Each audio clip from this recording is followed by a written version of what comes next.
sit back, relax, and get ready to enjoy another awesome video by Capt Frank Lanier. Please subscribe, like, and share with all your friends and all the people you hate too.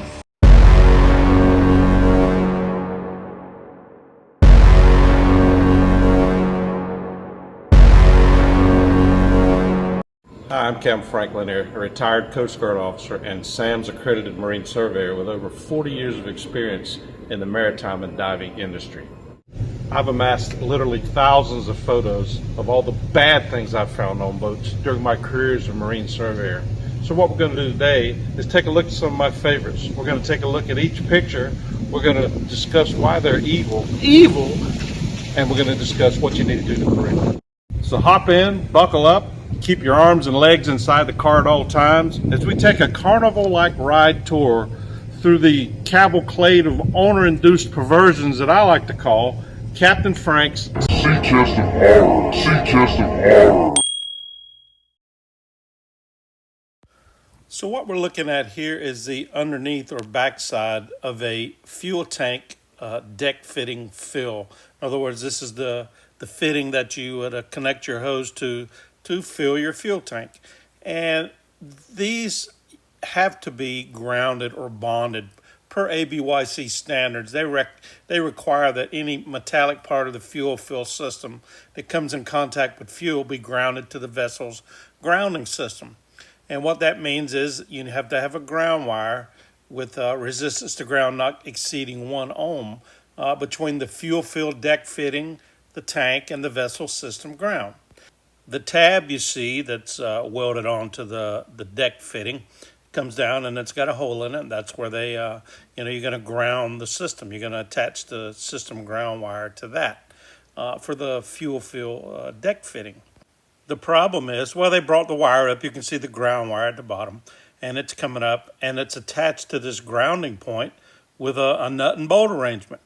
But what they did was they just kind of stuck a bolt through there and stuck a nut on the end of it, a nylock nut, and they just left it like that. It's not tight or anything, so the ground is not making the ground wire is not making good connection with the fitting itself, and so it's not working properly. It's not installed properly, and this is important because they don't want to have any sparks generated. When you fill the fuel tank, particularly if it's gas, you could get a spark when you touch the hose nozzle. When you make contact with the fitting, you could get a spark, and the reason that's the reason they ground these things, so you don't get that spark.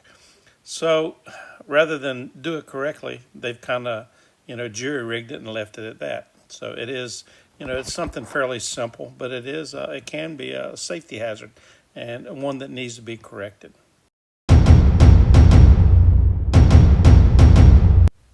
So what we're looking at here is the ductwork or ducting from a blower that provides ventilation to a gasoline-powered vessel.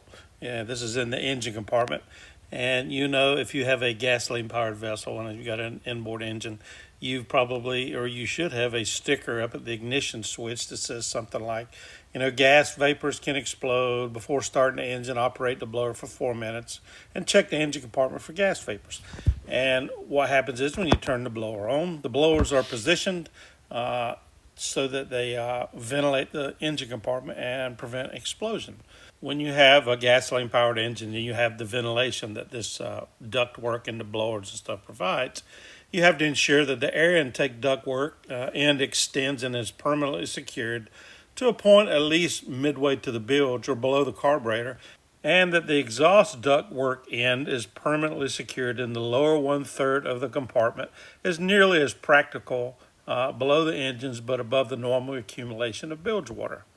The problem here is that this ductwork, sometimes it'll split and tear due to age, and as you can see here, it looks almost like a slinky coming down from the bottom. It's ripped and torn, and the owner noticed that, and he just kind of shoved it over to the side of the engine compartment to get it out of the way.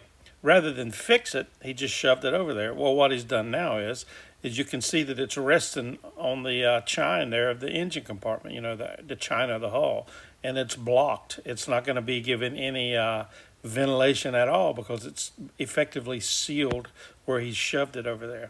So, of course, the recommendation here would be, you've got to ventilate these spaces with gasoline engines, or you have a real possibility of explosion.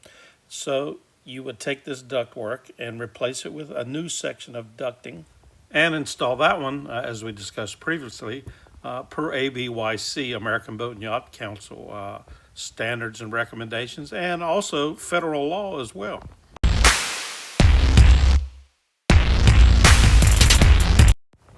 So what we're looking at here, we are inside of a engine compartment, the outboard side, and it's dark down in there. This is an old wooden boat, and it's dark. And we decided, the owner decided, hey, you know what? We need some lights down in there so we can see what's going on when we're crawling around in there. So he went to the Home Depot and got him a regular old back porch light fixture, and he got him some Romex. And he done wired him up a light fixture down in the engine compartment. Well, there's a couple of problems wrong with this approach that he's done. The first one is that for AC systems, alternating current systems, not air conditioning, when you have AC systems on board, you cannot use solid copper wiring, which is what this is. This Romex is a residential style wiring, that's used in houses and stuff. It's a solid copper wire. You can't use it because solid wire is susceptible to breakage due to vibration. So you want to use multi-strand wire, use boat cable and stuff like that wire brand to wire up your AC power systems. The second issue is that when you install a light fixture, down somewhere in your engine compartment, it's got to be mounted and secured properly, of course. But you're also supposed to have, shields or a protective cover on it so that you can't accidentally, bump into it and cause a little mini or explosion when that thing blows the bulb, right? Or cracks it, and then it presents a shock hazard. So it's got to be mounted and it's got to be protected against, accidental bumping up against it and causing issues that way. The other problem is that this fixture, unmounted as it is rested on top of a fuel tank. Well, you got AC power going through the back of this fitting is open, of course. Terminals and wires are exposed. So this thing is just kind of bouncing around, and who knows where it's going to land, whether, the contact's going to, be connecting to the this aluminum fuel tank down in the engine compartment, which of course you would think it could be a explosion hazard, and it is. That's what it is. So the recommendation would be to replace this solid copper wire with multi-strand copper wire suitable for use on a boat. Mount the fixture properly, make sure that it has a protective cover, and that no terminals or anything are exposed where they can create a shock hazard or a possible explosion. Sorry ass DJ. So here we're looking at the ground tackle system on a mid-sized older powerboat, and this is the anchor. Specifically, we're looking at where the anchor chain attaches to the rope rod. So there are a number of issues in this picture right here. First of all, one of the most obvious is that the galvanized teardrop thimble that is spliced into the rope rod is gone. It's rusted and rotted away, so that would need to be replaced. And also the rope rod itself is looking kind of worn and kind of dry rotted looking. It probably would need to be replaced as well. But what we're looking at specifically is what the owner has done to attach the anchor chain to the rope rod. So normally you would have an anchor shackle, which is a horseshoe-shaped shackle, and it is in that shape so that when you attach it to the chain, it has a little more ability to move and twist around, as opposed to just like a U-shackle, which doesn't have as much movement. But anyway, so he didn't have one. So what he did was he threaded the chain through, and he has attached it onto itself using a quick link, which is a C-shaped looking deal, and it's got a screw fitting up at the top. You run that through there, and then screw the fitting on the other end of the the quick link, and now you've joined it together and you've made a connection. The issue with doing this, well, actually, there's a couple of issues. One, when you bend the chain around like that and it's attached like it is as shown, that puts the chain in an unnatural position and it can deform it when placed under load.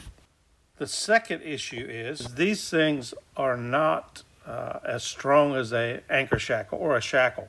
So you never want to use these things in your ground tackle. They don't have the strength for it. These are for a temporary, very temporary quick fix with something that doesn't have any load or a lot of load placed on it.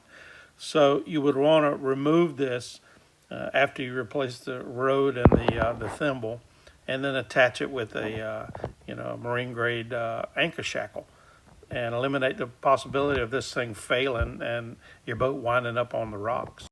I hope you enjoyed this video, and if so, and you want to buy Captain Frank a cup of coffee, please click on the thanks button below this video. All tips received, not spent on coffee, will be used to improve my YouTube channel and create even more awesome videos.